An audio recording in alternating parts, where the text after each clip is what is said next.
Bonsoir Axel Ziegler. Merci beaucoup de nous accueillir déjà avec Fabrice ici chez Epitech. Donc j'ai une question qui est très simple, très pointue, très efficace. C'est quoi la tech? Ouais, ah oui, c'est vaste, remarque. Donc j'ai 32 secondes. La tech, c'est finalement, enfin ce qu'on appelle la tech, c'est finalement l'ensemble des utilisations des moyens que l'informatique, Internet, les réseaux ont mis à notre disposition dans les 20, 30, 40 dernières années. Donc la tech, ça veut tout rien dire. La tech, ça peut être l'utilisation technique. Être développeur, c'est un métier tech. Faire du réseau, construire des ordinateurs, ou ça peut être des applications dans des domaines sociétaux, dans des domaines qui aident à résoudre des problèmes de société, ou dans des domaines plus douteux qui peuvent aider à créer des problèmes de société. Oui, vous imaginez bien qu'on a quand même une question un peu plus précise à vous poser. Alors la tech, vous avez un peu dressé un tableau général de ce que c'est, des différents domaines, etc. Mais c'est aussi plein de termes techniques hyper compliqués, la tech, qui passent un peu partout aujourd'hui dans les médias, qui font un peu des polémiques aussi parfois. On en a choisi quelques-uns. Est-ce que vous pouvez aujourd'hui nous aider à décrypter un peu tout ça et nous dire ce que c'est que la data economy, machine learning, les IoT, tout ça? On va y aller progressivement, mais... On peut essayer, oui. Je vous en prie. On va peut-être... Fabrice, si tu veux lui poser Sur la la question. data economy. La data economy d'abord. Alors, dans l'ensemble, la data economy, c'est Internet, ce que j'ai décrit, ça a engendré des quantités de données invraisemblables. Enfin, je pense que c'est pas facile à comprendre, à se représenter mentalement ce que ça représente comme quantité de données. Moi, je me rappelle des débuts d'Internet, de Wikipédia et tout, et on disait ça fait 20 000 encyclopédies, puis ça fait 50 000 encyclopédies, puis ça fait 100 000 encyclopédies. Concrètement, maintenant, si on écrivait les données sur des feuilles de papier, ça pèserait plus lourd que la Terre. Les échelles n'ont plus aucun sens, et donc l'enjeu, c'est qu'est-ce qu'on fait de tout ça, parce qu'évidemment l'implication, c'est que plus personne peut matériellement espérer le lire, enfin je veux dire, une fois qu'on a cette quantité de données là. Et donc tout l'enjeu de la data economy, c'est de chercher toutes les stratégies pour utiliser toutes ces informations de façon suffisamment automatisée pour que leur volume devienne gérable. Et c'est très délicat, parce qu'en fait ça veut dire qu'on ne va pas tout lire, et donc c'est des algorithmes, c'est des trucs techniques, magiques, qui vont choisir quelles données on garde et quelles données on garde pas, quelles données significatives, importantes, et qu'elles ne les pas. Et en fait, c'est une très grosse responsabilité. Hein. Et la data economy, on en est au cœur aussi. Il y a nos données, il y a... Alors, parmi ces quantités invraisemblables de données, il y a vos mails, vos posts Facebook, vos photos, la liste des appels téléphoniques que vous avez passés, les différents abonnements que vous avez pu prendre, vos commentaires sur des blogs, oui. Bah, on a aussi choisi ce sujet aujourd'hui de la tech parce que on en entend beaucoup parler, et avec un espèce d'a priori toujours un peu positif dans cette startup nation. Tout ce qui est tech, tout ce qui est digital, c'est trop bien. Mais peut-être prendre un peu de recul et un peu peut-être sur une notion qui va permettre de le faire un peu plus facilement, qui est le machine learning et toutes ces applications, donc l'intelligence artificielle, plus tard la reconnaissance faciale, etc. C'est quoi Est-ce que ça va apporter du bien à l'humanité, ou est-ce que, au contraire, on est en train de se créer nos propres... Le machine learning, en 3 mots, et je présente ça volontairement d'une façon assez différente de ce qu'on dit en ce moment, c'est la capacité pour une machine de prendre un ensemble de données, de les apprendre et de faire exactement la même chose par la suite. Alors, c'est impressionnant parce que ça donne l'impression qu'une machine est intelligente, parce que si vous lui donnez plein de tableaux, elle est capable de refaire exactement les mêmes tableaux. Mais elle ne va pas créer de nouveaux tableaux, hein, c'est juste, elle recrée ce qu'on a donné. Et pour répondre à la question d'est-ce que ça va faire du bien ou du mal, moi je crois profondément que la tech, c'est amoral. C'est ni bien ni mal. La réponse, c'est ça dépend dans les mains de qui c'est et de à quoi ça va être utilisé. Est-ce que le machine learning dans les mains de l'armée américaine, c'est un peu flippant? Ouais, il n'y a pas de doute. Est-ce que le machine learning mis au service de l'accompagnement de l'apprentissage de la langue, la traduction automatique pour permettre à des gens qui viennent de cultures ou de pays différents de communiquer, ça peut apporter du bien à l'humanité? Moi, je crois qu'il n'y a pas de doute non plus. La question qu'on va devoir se poser collectivement, c'est qu'est-ce qu'on veut faire de tout ça? Est-ce qu'on le laisse aux mains de 5 multinationales et 3 gouvernements, ou est-ce qu'on se le réapproprie comme des biens communs? Merci beaucoup. Il y a aussi des sujets qui sont un peu connexes. Je pense notamment à l'IoT, tout ça. Est-ce que vous pouvez nous expliquer un peu Alors ce ce qu'on appelle l'IoT, c'est toutes les très petites machines qui sont devenues des ordinateurs. Avant, un aspirateur, c'était pas un ordinateur. Avant, une montre, c'était pas un ordinateur. Avant, un pluviomètre, c'était pas un ordinateur. Maintenant, toutes ces choses-là des milliards d'autres. En gros, dès qu'il y a un écran et que ça fait quelque chose, ou même des fois juste il n'y a pas d'écran mais c'est connecté à quelque chose, en fait c'est un ordinateur. C'est... Enfin, et toutes ces choses-là, individuellement, elles sont, c'est pas très grave, un pluviomètre, bon, c'est un pluviomètre quoi. Mais toutes ces choses-là, toutes ensemble, elles permettent d'avoir accès à énormément d'informations, à énormément d'endroits différents. Alors, la blague récurrente de la sécurité sur l'IoT, c'est les caméras de surveillance, soit pour les bébés, soit pour surveiller le parvis de votre maison, qui en fait sont en général des gouffres de sécurité, parce que c'est produit à la chaîne par des entreprises pas très sérieuses, et donc qui permettent à peu près n'importe qui de voir chez vous ou le parvis de votre maison. Je ne sais pas si ça vous enthousiasme, moi moyen, mais Alexa, Google Home ou Siri chez Apple, c'est ça, donc tous ces trucs formidables que vous pouvez poser chez vous et à qui vous pouvez dire de passer de la musique, parce que quand même cliquer sur 3 boutons c'est fatigant. C'est aussi Google, Amazon ou Apple qui concrètement ont un micro connecté à Internet installé chez vous en permanence. Comme tout, c'est pas intrinsèquement bien ou mal, la question c'est qu'est-ce qu'on est prêt à céder, à quoi on est prêt à renoncer pour son confort. Il y a une phrase que j'aime bien, qui je pense s'applique aussi à la tech, qui est on a commencé à perdre quand on pense que la sécurité est plus importante que la liberté. Peut-être qu'en ce moment, on est en train de se dire que le confort, c'est plus important que la liberté. Et peut-être que c'est une question qu'on sera amené à se poser de façon un peu aiguë dans les années qui vont venir. Ouais, c'est ça. Et la sécurité aussi, hein, parce que tout ce qui est tech, tous ces outils-là, ils permettent aussi aujourd'hui, quand on regarde un peu ce qui se passe en Chine, par exemple, à ce niveau-là. Je ne sais pas si Fabrice, tu veux dire un mot là-dessus. Oui, la Chine, c'est pas forcément une démocratie libérale. La reconnaissance faciale, c'est Black Mirror, ils l'ont déjà appliqué. Vous avez une espèce de carnet citoyen pour tout le monde, donc vous avez une note qui baisse ou qui monte, et puis elle baisse, moins vous avez accès à certains emplois. Si vous êtes très très mauvais citoyen, vous n'avez plus le droit de sortir de votre ville, et c'est déjà acté, c'est en train de se faire. Donc comme disait Axel, c'est ni mal ni bien, il faut être juste conscient de ce qu'on fait avec.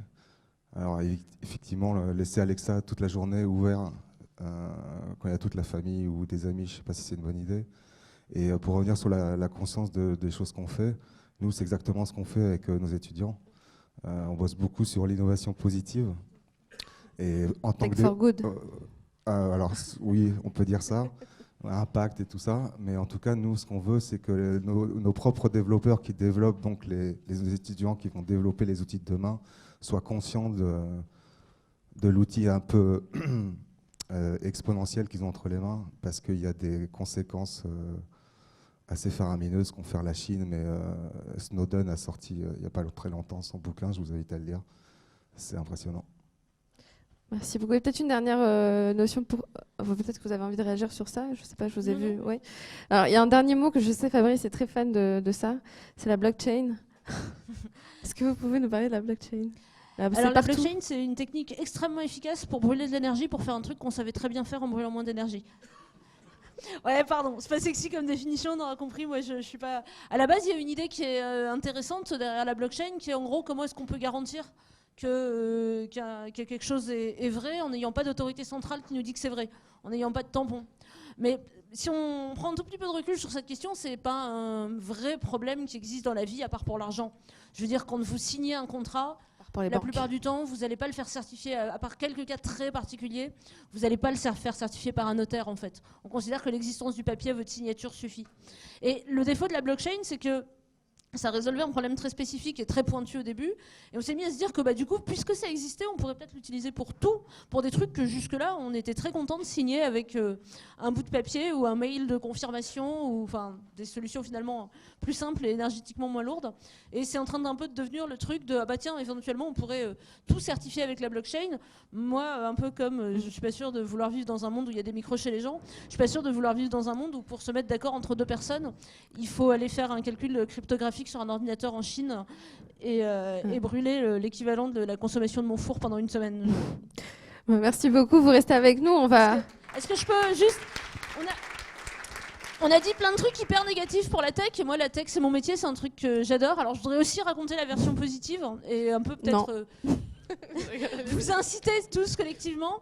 La tech, c'est aussi la tech, Internet, les ordinateurs, c'est aussi un truc qui permet de lever des barrières géographiques, des barrières de langue, des barrières de communauté. On peut parler à n'importe qui, on peut parler à des gens à des gens qui sont ailleurs, qui partagent nos opinions, on peut parler à des gens qui parlent d'autres langues, qui viennent d'autres cultures, à des gens à qui on n'aurait pas eu accès, parce que la ségrégation géographique, même à l'intérieur d'un pays comme la France, c'est une réalité. Et si on décide qu'on n'abandonne pas ce terrain-là à Facebook, j'ai rien contre Facebook, Google et Apple, enfin je veux dire, ils font aussi des choses bien pour l'humanité. Amazon, je suis pas sûre. Mais si on décide qu'on n'abandonne pas ce terrain-là à ces gens-là, si on décide qu'on se réapproprie ces moyens-là, qu'on refait des choses ensemble. On a entendu plein de pitchs de projets sur le terrain ensemble, c'est très intéressant. On peut aussi faire des projets collectifs sur Internet, on peut aussi recréer des sites qui ne sont pas hébergés sur Facebook, on peut aussi créer des communautés. Je pense que sur des questions de lutte politique, de lutte pour défendre des droits en particulier, je pense à des droits de minorité, je pense que Internet a eu un impact positif incroyable parce que ça devient extrêmement facile d'être en contact. Et il faut aussi garder cette idée positive de la positive. Vous avez des tech. exemples? C'est exactement ce qu'on en fera. Ah, super Axel, merci beaucoup pour cette précision. Bien sûr, vous vous doutez bien que le reste de la table ronde, il va aussi être là pour un peu éclairer comment la tech justement est un levier d'opportunité, d'innovation sociale et peut-être aussi de lien entre des gens qui ne se parlent pas. Vous avez dit un truc super intéressant sur lequel j'espère qu'on reviendra tout à l'heure, mais peut-être que vous pouvez l'illustrer. Vous avez dit qu'aujourd'hui la tech, ça a permis à des peuples de se libérer, à des minorités de prendre un peu plus parce que vous avez peut-être plus de... Alors, il y a des exemples tarte à la crème. Je pense que tout le monde a en tête l'influence des réseaux sociaux dans les révolutions en Iran, en Syrie, en Tunisie, et c'est probablement des choses qui auraient été difficiles sans. Quoi qu'on en pense, ça a un impact aussi aujourd'hui sur la capacité de gens en France à se fédérer. Mais ça aussi, je pense, et je pense qu'il y a des gens plus concernés que moi dans la salle qui pourront en parler, mais en tout cas, moi j'ai l'impression, de façon très forte, ça a permis à des minorités, et en particulier des minorités de femmes, d'être en communication entre elles, de créer des associations, de créer des groupes de discussion. Je sais qu'il y a un activisme numérique autour de la question du voile, autour de la question du racisme, de l'intersectionnalité, du racisme contre les femmes en particulier, qui est très très fort et qui, je pense, ne serait pas possible s'il devait se dérouler strictement dans l'espace physique, parce qu'il y a cette ségrégation géographique, parce qu'il y a une difficulté. Alors je pense aux femmes en particulier, parce que pour le coup je suis concernée, il y a une difficulté peut-être plus forte pour les femmes à participer à des lieux de réunion collective, parce que c'est souvent elles qui sont responsables de la maison, des enfants, et que en fait concrètement ça crée des contraintes de calendrier.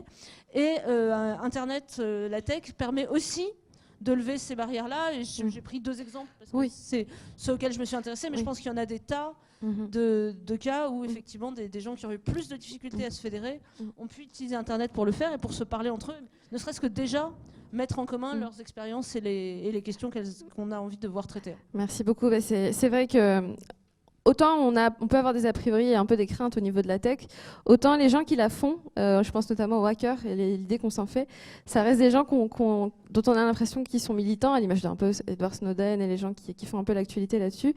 Et cette philosophie du hacking, on la retrouve aussi... dans la société un peu partout, avec cette image un peu positive. Et j'en profite du coup pour faire la transition avec nos invités. Juste avant ça, je veux juste finir je vous en prie, vous pouvez commencer à tourner le micro, mais juste qu'on finisse de définir un peu les termes du sujet. Là, on s'est un peu attelé sur la tech et les différentes grandes notions qu'on croise un peu partout dans les médias. Dans le titre de l'événement, il y a hacker. C'est important aussi qu'on revienne aussi sur la définition d'hacker. C'est quoi hacker ? J'ai pris la liberté d'en créer une. Donc, hacker, c'est contourner et dépasser les éléments de sécurité, par exemple, mis en place pour empêcher l'accès à quelque chose. Les hackers, ils s'adonnent à cette activité pour plusieurs raisons. Ils ne sont pas toujours hors la loi déjà, mais parfois c'est pour se lancer un défi, comme Riyad Boulanoir, dont on voit tout à l'heure quand il a lancé son projet. Parfois, c'est pour permettre à un plus grand nombre d'utilisateurs d'avoir accès à un produit. Donc, c'est toute la genèse de l'open source. Mais voilà. Mais cette notion de, il y a quelque chose qui nous bloque, on va contourner, on va essayer d'être créatif par rapport à ça. La notion de système aussi, elle est importante. La notion de système, il y a une approche philosophique, il y a une approche idéologique, mais la définition la plus neutre que j'ai trouvée, c'est un ensemble fermé d'éléments et de relations qui s'influencent les uns les autres. Donc un système, il y a plusieurs composantes dedans, et parfois elles se battent entre elles et elles hackent le système. La notion aussi des quartiers populaires. Donc c'est important qu'on revienne aussi un peu sur qu'est-ce qu'un quartier populaire. Il y a quelques temps, on parlait de faubourg, puis après on a parlé de banlieue, puis après on a parlé de ville populaire, et maintenant on parle de quartier populaire, parce qu'en fait, dans chaque grande ville, maintenant, il y a des populations qui sont un peu à la marge, des populations à qui on bloque l'accès à certaines choses, et qui, voilà, on a peut-être envie de hacker le système pour créer du changement. Et du coup, le changement, qu'est-ce que c'est ? Alors, il y a 1 million de définitions. Moi, celle que j'ai voulu garder, c'est juste quelque chose qui vient bouleverser la donne et auquel on doit s'adapter. Et quand on dit s'adapter, il y a aussi une grande notion de pédagogie à faire. Et je vous conseille d'ailleurs quelques livres. Celui de Alerte sur la banquise de John Cotter, que vous avez peut-être lu ici autour de la table, et de Qui a pillé mon fromage de Johnson Spencer. C'est des livres, ça fait rire le titre, mais c'est des livres qui apprennent à vivre avec le changement, le créer, et que ce soit dans la vie personnelle, professionnelle, partout.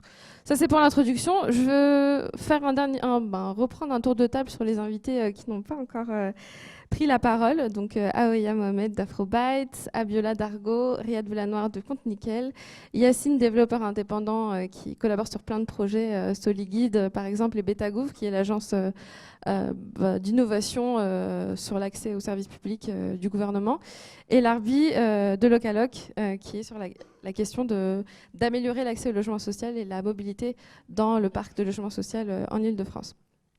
Alors, je vais vous présenter peut-être un peu plus un par un, et puis on va poser peut-être des questions transversales qui vont vous permettre d'interagir aussi entre vous et de parler un peu du sujet. Je vais commencer par Riyad. Donc, Riyad Villanoir, merci beaucoup d'être venu ce soir, de nous faire le plaisir d'être là. Alors, le petit bouton rouge en bas. Allô ? Ouais, voilà. C'est de la tech. Donc, Riyad, vous êtes originaire... Bonsoir à toutes et bonsoir à tous. Bonsoir. Donc, vous êtes originaire de la région de Lyon, de la banlieue lyonnaise. Donc, vous avez grandi dans une famille d'immigrés algériens. Pas tout en haut de l'échelle.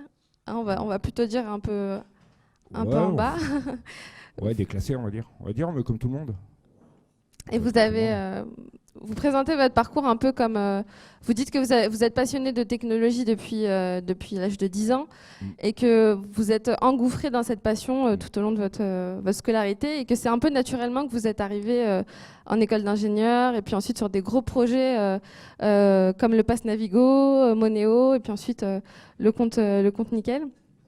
Est-ce que ça s'est fait aussi facilement, cette ascension, aussi facilement que vous le dites, pour arriver dans ce milieu? En fait, moi, j'ai une chance inouïe, je ne m'en rendais pas compte à l'époque, mais à partir du moment où vous avez une passion qui vous habite, finalement, le travail n'existe pas, et vous avez toujours envie d'exceller comme un sportif, hein, il a envie d'être de mieux en mieux. Ben, quand vous avez une passion, moi, j'ai eu une chance de trouver la passion, et à l'époque, la passion, c'était la technologie, et je trouvais que c'était génial parce que je commençais à imaginer plein de choses qu'on pouvait faire avec la technologie, qu'on ne pouvait pas faire ou qui étaient beaucoup plus difficiles à faire. Alors j'avais 10 ans à l'époque, mes parents s'étaient un peu sacrifiés pour m'acheter le premier ordinateur qui était évidemment d'occasion, qui avait 4 kilooctets de mémoire, quand aujourd'hui on est en giga, donc on a eu un rapport de 1 million entre mes 10 ans et mes 46 ans bientôt. Et puis à l'époque il y avait un langage qui s'appelait le BASIC, et c'était un langage...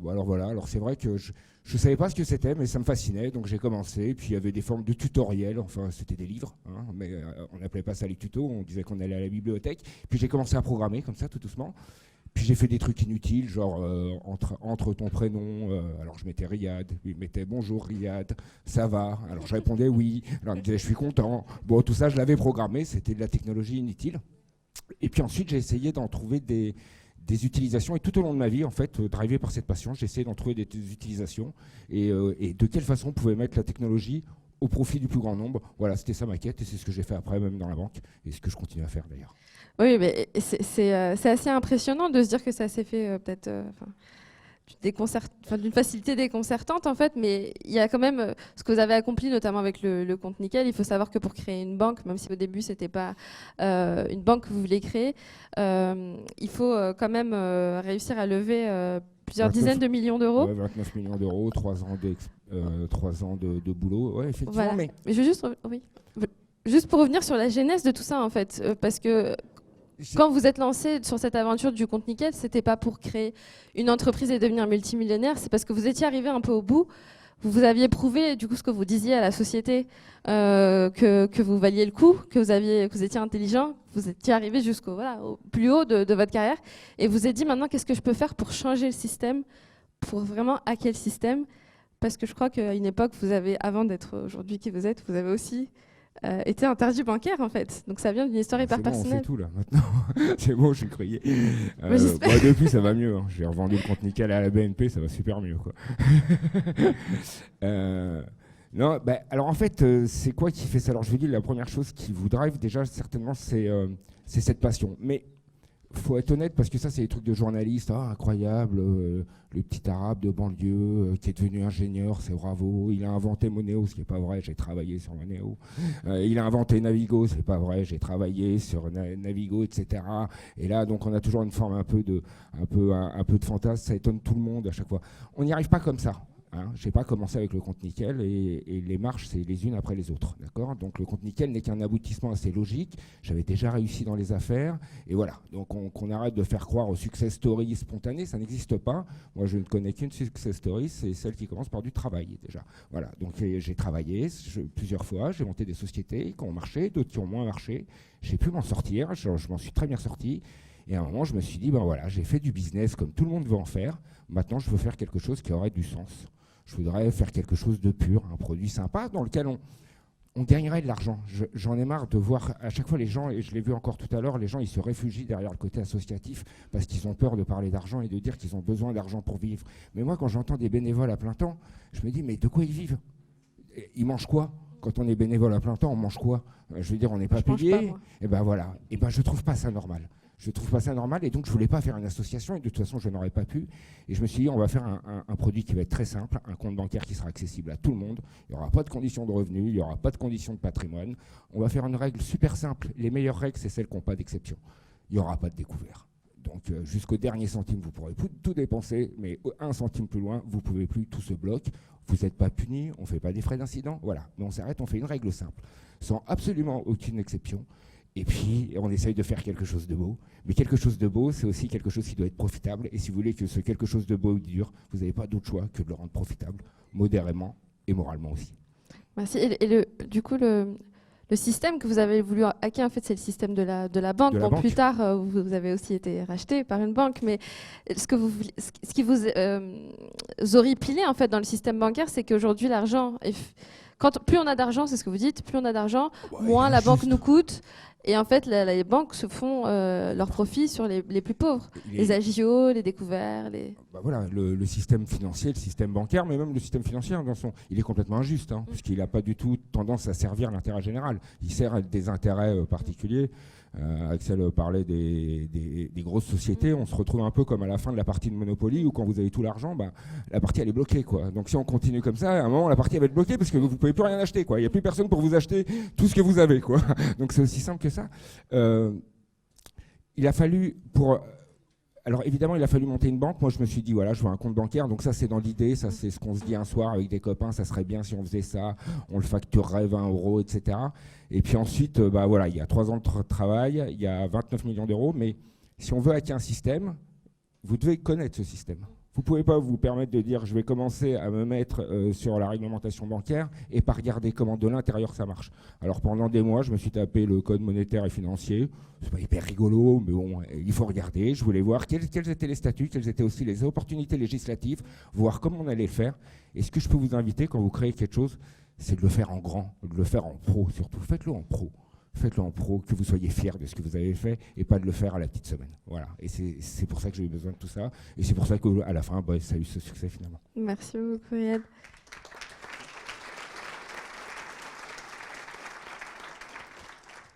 Juste pour illustrer, avant de passer à la suite, aujourd'hui, il y a 26%, voire peut-être un peu plus, des Français qui sont à découvert, là, tout de suite, maintenant. Et dans votre banque, il y en a 0. Et ce qui est aussi hyper intéressant, c'est que vous avez créé cette banque avec un principe éthique. Alors, vous n'aimez pas qu'on l'appelle la banque pour les pauvres parce que c'est une banque pour tout le monde.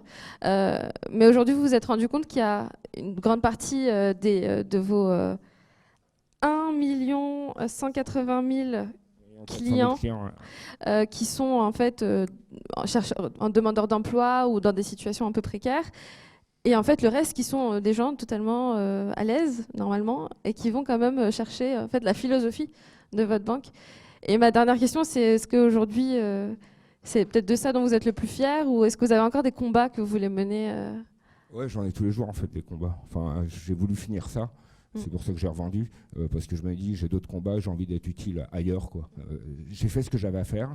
Aujourd'hui, c'est normal d'ouvrir un compte bancaire sans condition de revenu. Tout le monde s'en targue, tout le monde le dit. On est ouvert la brèche, tout le monde s'engouffrait dedans. Ouais, c'est très bien. C'est aux banques de faire ce boulot. C'était pas à Riyad Boulanoir de faire ce boulot, quoi. Voilà. Donc ça me dérange pas du tout d'être passé à autre chose. Merci beaucoup. On passe ensuite à peut-être dans un ordre complètement aléatoire. J'ai envie de demander à Yacine Rifi, qui est développeur. Comment donc toi, tu as grandi à Villetaneuse, tu y habites toujours, 4 frères et sœurs, tu as CSP++, n'est-ce pas? Aujourd'hui, tu gagnes bien ta vie grâce à la tech. Notamment, tu gagnes bien ta vie, mais en plus, tu es épanoui, parce que ça te permet de t'investir sur des projets complètement différents. Soliguide, dont tu vas nous parler un peu, et puis tous les autres projets associatifs et humanitaires. Comment tu es arrivé dans la tech? Est-ce que c'est pour l'espace de liberté? Pourquoi tu t'es reconnu dans la tech et pas à l'école, le reste de l'école? Pourtant, tu étais un bon élève. Enfin, tu aurais pu.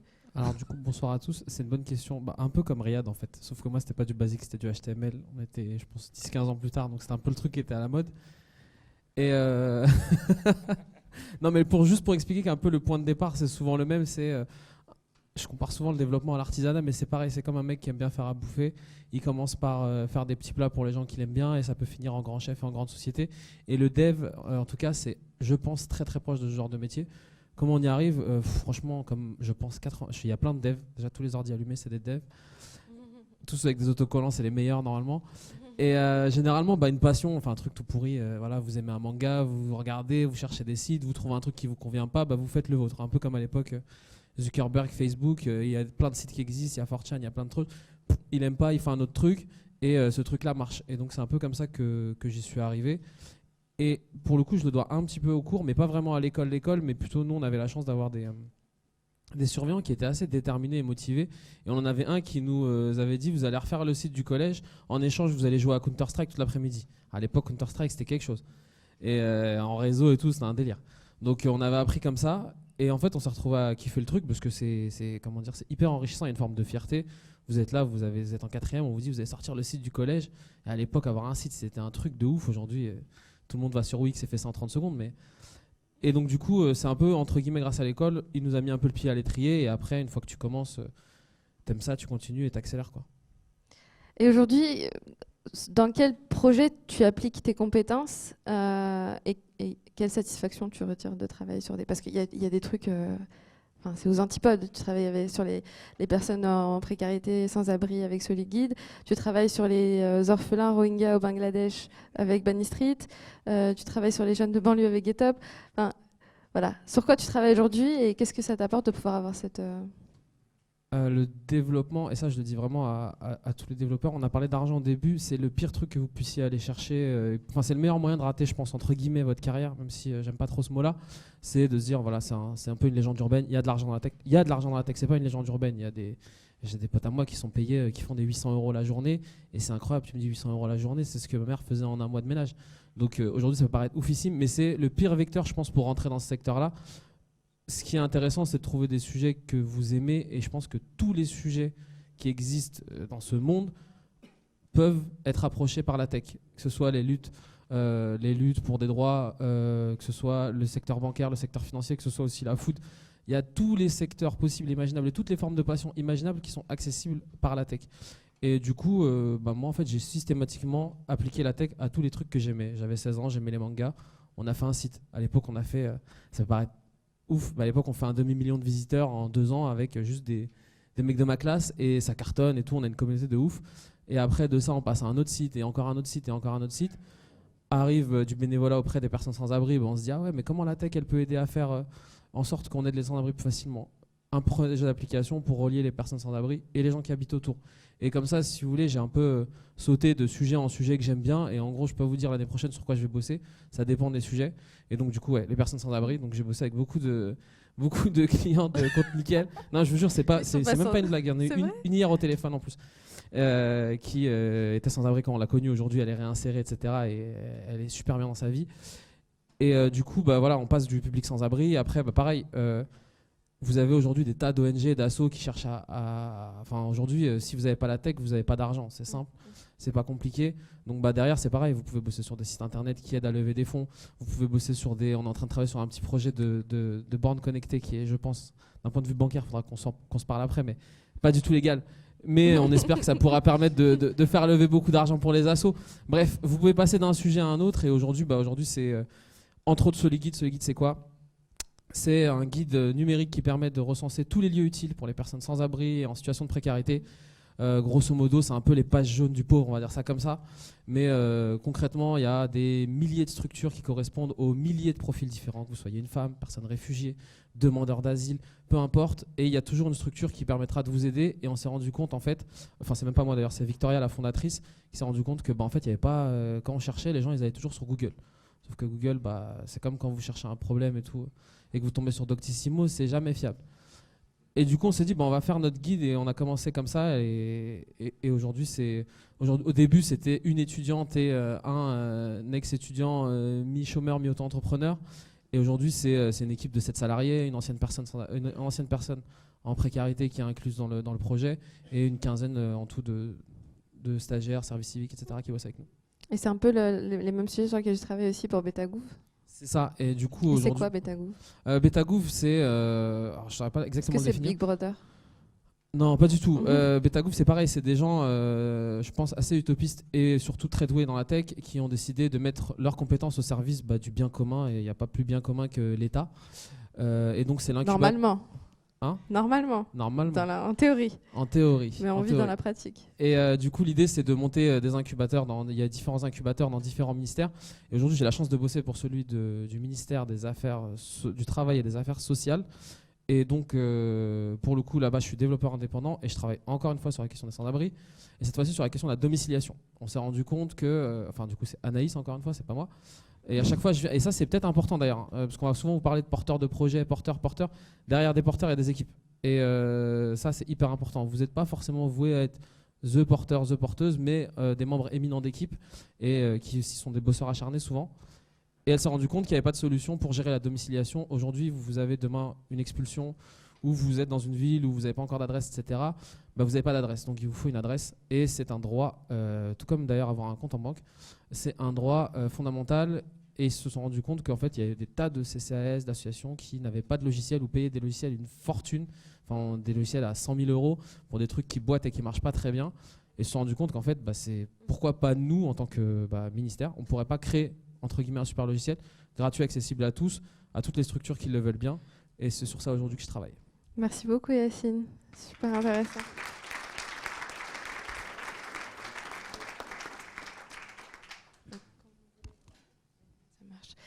Merci beaucoup. On va passer à la troisième femme de ce panel, Aouya Mohamed. Merci beaucoup d'avoir accepté. On est 3. Avec Abiola, on est 4. Il ne me l'a pas dit encore. Non, je rigole. Aouya, merci beaucoup d'avoir accepté notre invitation. Donc, toi, tu es fondatrice d'Afrobytes. Donc, c'est un hub en Europe, au début à Paris et maintenant en Europe, de la tech africaine. Une marketplace aujourd'hui. Une marketplace aujourd'hui. On va reparler un peu plus de ce que c'est et de l'impact que ça a pour les porteurs de projets et les économies africaines dans 2 secondes et demie. Je vais juste revenir sur ton parcours. Donc toi, tu es d'origine éthiopienne. Somalienne, pardon. Oh là là, la boulette, oh là là. C'est pas très loin. Éthiopienne, somalienne. J'adore l'Éthiopie, c'est pour ça. Donc, tu es d'origine somalienne. Donc, tu as grandi en banlieue parisienne. Je suis née à Fontainebleau, oui. Tu es née à Fontainebleau, mais dans un quartier populaire de Fontainebleau. Alors, un quartier qui était à la base pas populaire, mais qui l'est devenu avec les vies et les vagues d'immigration que tout le monde a connues. Voilà. Ça marche. Tu grandis avec une maman solo Oui. 5 enfants, Exactement, mon papa qui est décédé très tôt, j'avais 2 très ans. tôt. Absolument. Et tu as dû composer avec la réalité des choses, déjà, avec la réalité de la vie, cette fratrie de 5 enfants. Et puis, un rapport que ta maman a beaucoup développé avec toi et tes frères et sœurs, qui était un rapport fort avec votre pays d'origine, et qui a toujours été une partie hyper importante de qui tu es, et qui a toujours été aussi un peu ta passion, qui était un peu un fil rouge de ta vie jusqu'à que tu aies un déclic et que tu décides de créer Afrobytes. Est-ce que tu peux nous retracer un peu ton parcours jusqu'à Afrobytes et pourquoi Afrobytes est ce que c'est aujourd'hui? D'accord, alors je suis pas sûre que mon parcours soit si intéressant, mais bon. Tu as quand même vécu les débuts d'un truc... C'est vrai, donc en effet, né à Fontainebleau, grandi à Fontainebleau, dans une famille en effet avec une maman veuve à 29 ans, 6 enfants, enfin 5 enfants, pardon, 6 c'était le chat. Et en effet, j'ai été drivée par cette personne que j'avais face à moi, une personne très forte, une personne très, au final, que je trouvais assez entrepreneuse. Et voilà, qui n'a jamais montré ses difficultés, qui n'a jamais montré que la vie était compliquée. Et en effet, d'origine de Somalie, il y a eu aussi une période compliquée par rapport à l'image de la Somalie, vous l'avez tous connu, les sacs de riz qu'il fallait donner à l'école pour les petits Somaliens, etc. etc. Donc C'est quelque chose que tu avais un peu mal vécu aussi. C'est pas que j'ai mal vécu, mais je me suis dit, mince, c'est assez dommage, parce que moi je connaissais ce pays, puisque j'y allais très souvent, et je me disais, en fait, il n'y a pas que ça. Il n'y a pas que ça. Donc je me suis dit, à quel moment je vais pouvoir dans ma vie redorer un peu l'image de ce continent et notamment de la Somalie un jour peut-être. Là ça commence à venir, je vous en parlerai. Voilà, comment un jour redorer à mon niveau l'image du continent. Et puis c'est vrai que j'ai eu la chance de m'expatrier. J'ai eu cette maman en effet qui m'a toujours encouragée à faire ce que j'avais envie de faire. Et puis c'est vrai que sa force, sa détermination dans la vie parce que j'ai rencontré quelqu'un très, très intéressant la semaine dernière qui m'a parlé de l'héritage. En fait, on hérite beaucoup en fait de l'état d'esprit de nos parents, de leur vexation dans la vie, de plein de choses en fait. Et ça, je trouvais ça assez intéressant comme concept. Et moi, ce qui m'intéresse en effet au niveau innovation, c'est le versant positif. Le versant positif et en fait la base de la base qui est de désenclaver. Et je me suis dit comment un jour je pourrais justement... Moi, mon ADN, c'est vraiment ça, c'est le matchmaking. J'aime que les gens se rencontrent dans de bonnes conditions et j'aime surtout faire en sorte que les bonnes personnes rencontrent les bonnes personnes. Et voilà, et c'est au cours de mes différents voyages. Alors au départ, j'ai travaillé dans des grands groupes qui finalement s'est avéré être intéressant puisque j'ai pu pendant quelques années, notamment pendant l'entrepreneuriat, ne pas me payer. Parce que c'est ça aussi l'entrepreneuriat, on ne se paye pas pendant un bon moment.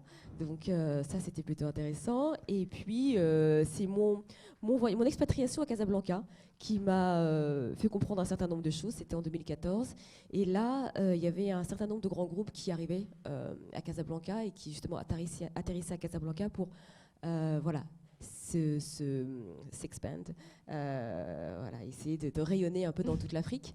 Et j'ai rencontré à ce moment-là également des entrepreneurs parce qu'il y a un gros partenariat en fait entre le Maroc et le Sénégal, donc beaucoup de Sénégalais qui étaient entrepreneurs et qui me racontaient un peu leur quotidien. Et à ce moment-là, on parlait également de Tech Hub. On parlait d'incubateurs qui fleurissaient sur le continent africain et je me suis dit, tiens, il y a une dynamique et quelque chose qui se passe, il faut que j'aille voir. Et à ce moment-là, j'ai rencontré mon associé, Amin Youssouf, qui aussi est d'origine, pas de Somalie, mais des Comores, Afrique de l'Est. Je dis ça parce que c'est assez intéressant, en fait, ce concept-là d'Afrique de l'Est. C'est que je pense que si on avait été ivoirien ou nigérian, ça aurait été différent. Parce qu'il y a quand même des petites, je dirais pas tensions, mais le fait qu'on soit comorien, personne ne connaît les Comores, ou en tout cas très peu.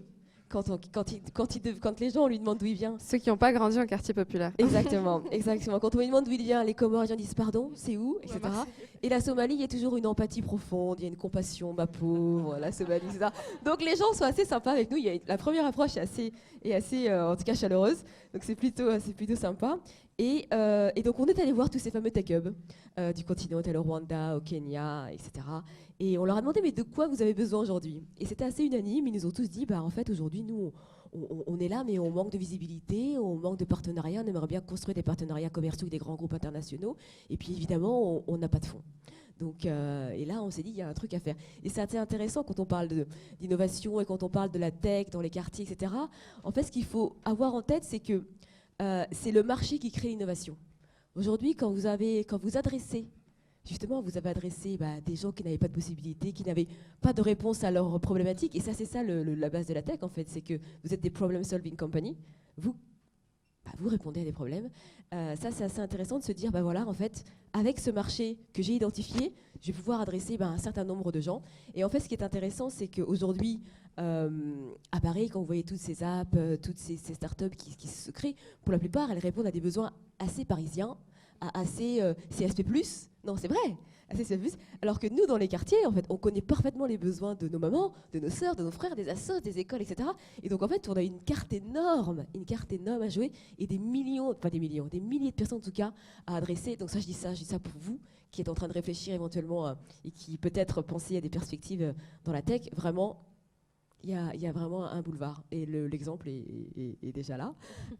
Donc c'est un exemple à suivre. Et donc du coup, voilà. Donc nous, on s'est dit, bon, il y a cette problématique-là, il faut quand même la résoudre. Et donc on s'est dit, voilà, on va faire un truc à Paris. On va commencer par une petite conférence. Alors ce qui était assez drôle au départ, c'est qu'on n'était pas censé faire un événement qui connecte les gens, on était censé faire des applications pour la diaspora africaine. Parce qu'on est la deuxième génération, nos parents sont arrivés, ils avaient une certaine problématique, des niveaux de besoins que nous n'avons pas aujourd'hui, puisqu'ils les ont, entre guillemets, absorbés. Et on s'est dit, on va commencer par faire des applications pour la diaspora. Et donc, on est arrivé en rendez-vous, on faisait des rendez-vous avec des gens, des investisseurs, etc. Et en fait, on passait 75% de notre temps à dédouaner l'Afrique. On s'est dit, ça va pas être possible. Entre celui qui nous disait, ouais, mais j'ai mon cousin qui était au Tchad, il n'a pas réussi, parce que voilà, etc., il connaissait quelqu'un. Et moi, alors je leur ai dit à tous, mais écoutez, c'est comme tous les marchés. On étudie le marché, on étudie les possibilités, on étudie les perspectives. Enfin, voilà, c'est comme partout. Et donc, on s'est dit, il y a un gros travail à faire, en fait, sur l'image, le marketing du continent africain. Et donc, on a essayé d'être très stratégique dans notre façon de fonctionner. Et donc, le premier endroit qu'on a choisi pour faire notre premier événement sur l'innovation africaine, et ce qui est intéressant, c'est que l'innovation n'est pas souvent tech, et parfois elle peut être très simple. Et ça, j'en parlerai aussi après, c'est que on s'est positionné au MEDEF. On est allé voir Pierre Gattaz, on a rencontré Pierre Gattaz. Il a parfaitement compris notre histoire. Il nous a dit, vous avez les locaux, faites ce que vous voulez, c'est à vous. Et pendant une journée, on a fait notre événement au MEDEF. On a fait venir, c'était la première fois qu'il voyait autant, excusez-moi, de noirs et d'âmes. Et non, mais c'était assez rigolo. Avant les déterminés. Non, parce que c'était des profils qu'il n'avait pas l'habitude de voir. Donc c'était aussi intéressant d'ouvrir la porte, parce que ça a permis à plein d'autres gens par la suite d'ouvrir cette porte et de faire d'autres événements. Et aujourd'hui, vous avez vu, le MEDEF est assez, même si pour certains, ça reste quand même quelque chose de très particulier, c'est quand même un endroit où vous avez toutes les grandes boîtes françaises et européennes et des décisions stratégiques énormes qui se font là-bas. Et donc, on a commencé donc, au MEDEF pendant 3 ans. Puis maintenant, vous êtes à... Et donc voilà, pour justement ne pas avoir une posture de l'Afrique qui tend la main, mais au contraire, une Afrique qui est dans le business. Et en effet, je reprends le concept d'association. Je n'ai absolument rien contre les associations. Vous faites super bien votre job et heureusement que vous êtes là. Maintenant, il y a aussi une posture à avoir, c'est que, voilà, à un moment donné, il faut gagner de l'argent. Et il faut que les personnes avec qui vous travaillez et pour qui vous travaillez gagnent de l'argent. Donc voilà, 3 ans au MEDEF et on s'est installé également à la station F, dans une logique assez particulière qui était que on a de la chance, même si au départ je n'avais 0 réseau. Je suis partie, mais vraiment, ma mère, elle travaillait pas, donc j'avais vraiment aucun réseau. Ça s'est construit comme ça au fur et à mesure. D'ailleurs, c'est super important. On parle beaucoup de réseau, mais c'est souvent vu d'un aspect, sous le prisme un peu péjoratif, mais pas du tout. Au contraire, c'est quelque chose qui se construit sur le temps. C'est des relations vraiment importantes de confiance qu'il faut avoir avec les gens. Et vous verrez à la fin des fins. Moi, je me souviens, j'ai rencontré des gens au tout début de ma carrière qui m'ont rappelé, je dirais pas à la fin, mais même si je me fais vieille, qui m'ont rappelé à des moments très stratégiques de ma vie. C'était assez marrant. Et donc du coup, aujourd'hui, on a la station F et l'objectif véritablement, c'est d'être une marketplace. Et donc voilà, on met en relation les meilleurs innovateurs du continent africain avec les communautés tech internationales. Je dis meilleurs parce qu'on a encore ce souci d'image avec l'Afrique qu'il faut encore améliorer, même si aujourd'hui ça a bien changé. Mais voilà, on est dans ce souci du bien, dans ce souci du bon, parce que si ça marche pas, on va dire c'est l'Afrique.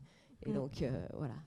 Merci Awaya. Il y a aussi une ADN très forte dans ce que tu fais avec Afrobytes, avec ton associé. Vous êtes 2, c'est ça, hein? Les 2, absolument. Et j'imagine une grosse équipe derrière. C'est cette dimension vraiment diaspora. le biais duquel c'est né en fait, parce qu'il y a vraiment une volonté, comme tu le disais toi, en disant on veut que l'Afrique soit vraiment un partenaire et pas c'est pas de l'ESS, c'est pas voilà s'il vous plaît on va prendre 2-3 contrats, on va les donner. C'est vraiment essayer de mettre ces gens-là à pied d'égalité. Est-ce que tu vois des résultats? Est-ce que tu trouves que tu y arrives? Est-ce qu'il y a des gens qui ont vraiment changé d'avis sur l'Afrique, ou est-ce qu'il y a vraiment des entrepreneurs, par exemple, sur le continent, qui se sont vraiment rendus compte qu'ils avaient des leviers et des cartes à jouer? Absolument, absolument. Moi, je me souviens, quand on a créé Afrobyte, c'était en 2016, quand je parlais d'innovation en Afrique devant des grands patrons, on me rigolait au nez. Aujourd'hui, c'est plus le cas. Aujourd'hui, au contraire, ils veulent tous atterrir sur le continent africain pour ceux qui n'y sont pas. Et pour la plupart, ils veulent se renforcer sur le continent africain. Ils ont bien compris que les tech entrepreneurs, les innovateurs étaient les meilleures pistes d'atterrissage. Et c'est d'ailleurs ce qu'on préconise. C'est vrai, il y a les ministres, il y a les présidents, mais demain, ils vont sauter. Qu'est-ce qui va se passer s'ils sautent? Alors que vous avez là, devant vous, des entrepreneurs qui connaissent parfaitement le local et qui connaissent les besoins des uns et des autres. Et en effet, moi, ce que j'ai surtout constaté, c'est que ça décloisonne, ça permet aux gens de se parler. On a aujourd'hui des tech hubs du continent qui ne s'étaient jamais vus, qui ont pu se rencontrer à notre événement et qui aujourd'hui travaillent ensemble. Donc la collaboration Sud-Sud, moi j'ai trouvé ça vraiment, en termes d'impact, j'ai trouvé ça absolument génial. Et puis surtout, la localisation qui est Paris. Souvent on nous demande mais pourquoi Paris? Parce qu'en fait, quand vous êtes à San Francisco et que vous avez 500 000 $ à investir et que vous regardez le continent, déjà c'est super loin, les décalages horaires énormes. Travailler avec le continent africain quand vous êtes à San Francisco, c'est compliqué. Et donc Paris reste pour eux un premier pas avant le grand saut, et ça on l'a constaté. Ça nous permet justement de faire une première rencontre, de dire ah bah oui en effet on évalue la situation de manière un peu différente, on rencontre les gens. Et surtout la diaspora, pour revenir à ça, c'est que vous avez un mouvement énorme aujourd'hui qui a lieu sur le continent africain, c'est les fameux returnees, ceux qui reviennent sur le continent, qui ont fait le MIT, qui ont fait Harvard, qui ont fait Polytechnique, etc. Donc en termes de transfert de technologie, de transfert de connaissances, il se passe un truc absolument incroyable. Et puis surtout, c'est pas du tout la même mentalité, c'est pas du tout le même leadership. Et voilà, et vous avez des nouveaux réseaux qui se mettent en place. Et c'est avec eux qu'il faut se connecter. Et toi, tu comptes rentrer un jour? Alors, ça part oui, alors non, c'est pas ça, c'est que j'y pense. J'y pense. Oui, t'es maman, tu t'es installée, voilà, t'as tes projets ici, c'est un peu plus compliqué. Mais j'y pense, parce que ça reste une option. Quand je vois le travail, nous on a de la chance, on a l'électricité, on peut manger, on peut boire, on peut faire plein de trucs. Là-bas, ils sont, mais l'adversité est juste phénoménale. Ils arrivent à mettre en place des trucs absolument incroyables. Et moi, je rends hommage à tous ces gens qui sont là-bas et ailleurs, parce qu'il n'y a pas que l'Afrique, il y en a partout. Voilà, bravo. Bravo, et c'est grâce à l'innovation et au numérique. Grâce à Axel Ziegler, ici présente. Merci beaucoup, Awaya, c'était vraiment inspirant.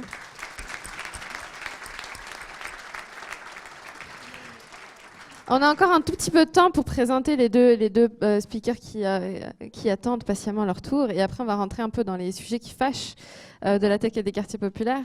Larbi, merci beaucoup d'avoir accepté notre invitation, Larbi Amouchi. Toi, tu es cofondateur de Localoc, qui est une start-up dans la tech qui vise à lutter contre le logement précaire et la difficulté d'accès au logement à travers un angle très particulier qui est de faciliter la mobilité dans le parc de logement social. C'est-à-dire quand quelqu'un arrive dans un HLM et qu'il est tout seul et qu'il se marie, qu'il a 1, 2, 3 enfants, que ça ne lui prenne pas 15 ans pour avoir un appartement où il peut vivre décemment.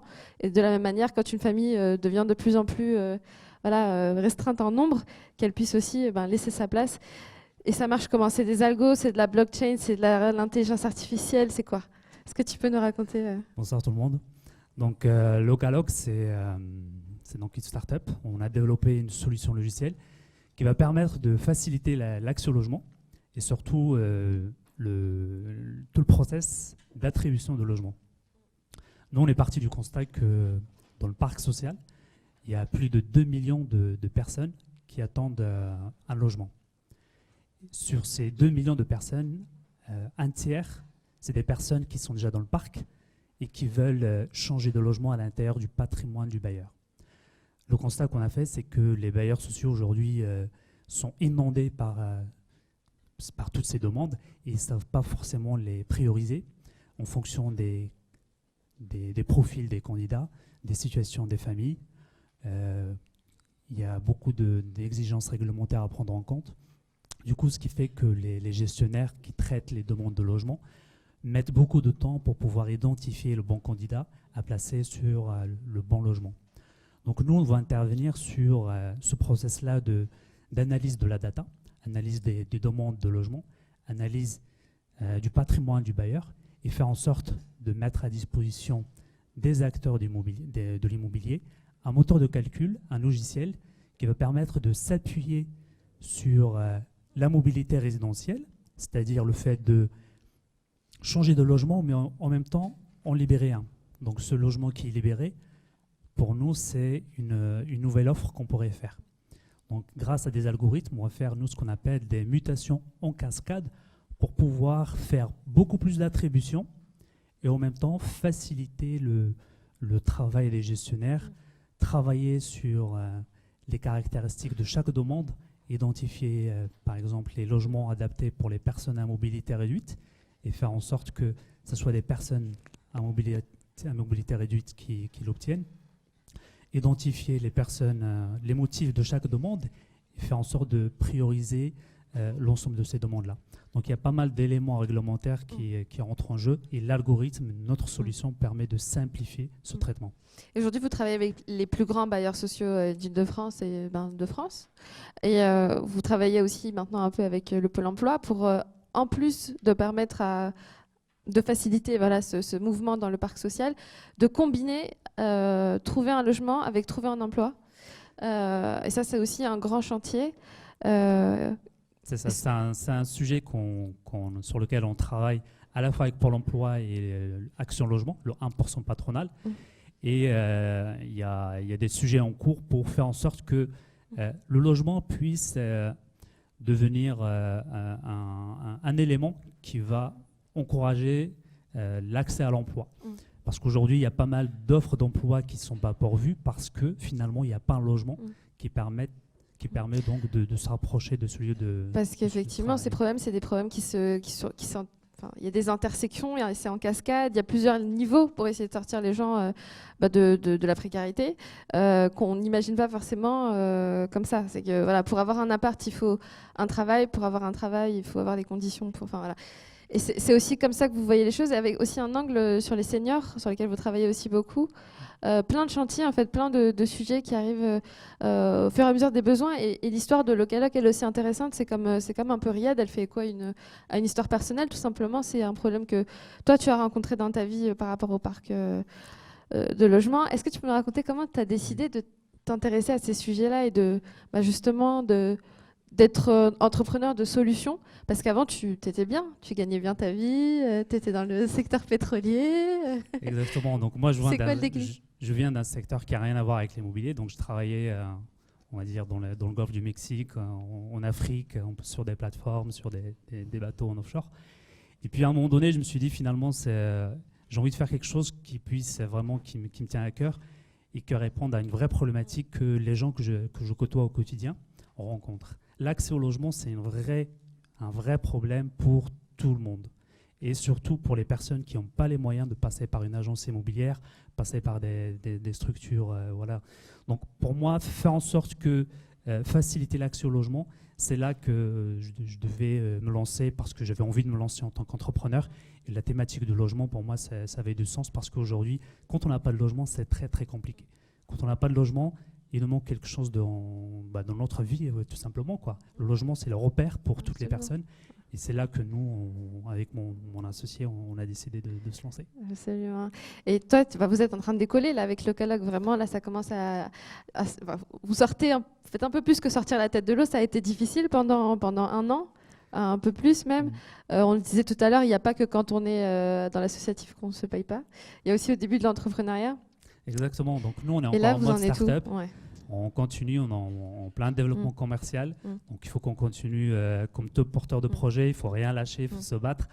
Il faut s'entourer des bonnes personnes, avoir le bon réseau et puis surtout avoir la motivation de se lancer et de travailler tout simplement. On va revenir un peu sur les enseignements de ton parcours tout à l'heure. Je veux juste introduire Abiola.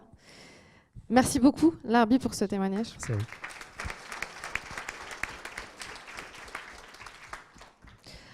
Donc, merci à Viola d'avoir accepté notre invitation ce soir. Donc, toi, tu es fondateur du média et agence de communication Argo, qui est un pure player, qui est 100% digital, 100% en ligne. Ton parcours, il est un peu il est inspirant, mais il est aussi parsemé de rencontres et de bifurcations qui ne sont pas forcément prévues. Tu as commencé à faire du droit, par exemple. Ouais. Tu étais en fac de droit à Créteil, donc toi, tu voulais faire une carrière normalement dans le droit, devenir juriste, pourquoi pas avocat. Tu te retrouves à Londres en milieu de cursus pour des raisons personnelles. Tu commences à y travailler. Tu découvres une mentalité complètement différente à Londres en tant que jeune de quartier populaire qui se trouve être de couleur noire. Tu sens qu'il y a une attitude qui est différente par rapport à toi. On te donne peut-être plus ta chance, là, Irish Barrière, de lever les yeux au ciel, on en parlera tout à l'heure, par rapport à la manière dont on est perçu en France. Tu fais plein de rencontres aussi, donc tu es entrepreneur et puis tu rencontres quelqu'un qui te dit t'es doué, t'es créatif, tu sais bien écrire, tu devrais aller au Bondi Blog. Tu vas, tu commences à écrire, t'es brillant. Tu te fais remarquer, tu finis notamment par interviewer Emmanuel Macron au moment où personne n'avait réussi à l'avoir, au moment où il démissionne et juste avant qu'il présente sa candidature. Il dira d'ailleurs de toi que tu lui as fait une interview musclée et je crois que depuis, il a gardé beaucoup de respect pour toi. Et il y a Argo qui arrive juste après. Pourquoi tu as décidé de lancer ce nouveau média et cette agence de com ? Et c'est quoi la philosophie ? Quelles histoires tu racontes et comment tu veux montrer les quartiers populaires à travers ça ? Ok, donc déjà, bonsoir à tous. Merci d'être là avec nous.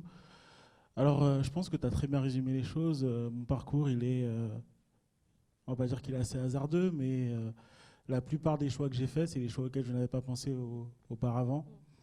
Je suis parti en fac de droit. Comme tout étudiant en fac de droit en première année, je voulais devenir avocat. Et généralement, vous avez les résultats du premier semestre et du deuxième semestre et vous pensez à autre chose. Vous devenez plus pragmatique. Et donc, je me suis traîné jusqu'à la licence. Et après la licence, je suis parti faire un tour à Londres pour des raisons personnelles, oui et non. En fait, c'est que je commence à me faire chier, en fait, tout simplement en France. Et j'arrive là-bas et il y a une image qui, à l'époque, me semblait en fait peu banale. Et je pense qu'aujourd'hui, le contexte est assez révélateur. C'est que je rentre dans un H&M et à la caisse, derrière la caisse, je vois une femme voilée. Et je vous assure qu'en 2010, c'était pas banal de voir une femme voilée à la caisse de l'H&M. En tout cas, c'était juste impensable en France. Et je me suis dit là, ah ouais. Ils sont dans un autre level. On est dans une autre dimension, on est dans une autre logique. Le logiciel est complètement différent. Et en réalité, qu'elle soit voilée, pas voilée, je pense qu'elle est très compétente derrière sa caisse, sinon on l'aurait virée.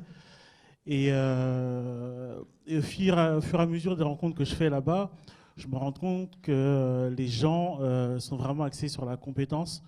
Après, loin de moi l'idée de vouloir idéaliser Londres. Paris, c'est bien, Londres, c'est différent. Mais en tout cas, je commence à me rendre compte que les gens peuvent être traités à leur juste valeur et que on n'a pas forcément besoin d'adopter des postures ou de vouloir se fondre dans la masse pour trouver du travail tout simplement, ou trouver un logement, ou tout simplement vivre en fait. Et ça te donne beaucoup de confiance en toi et des horizons nouveaux. Du coup, quand tu rentres, tu veux croquer le monde en fait.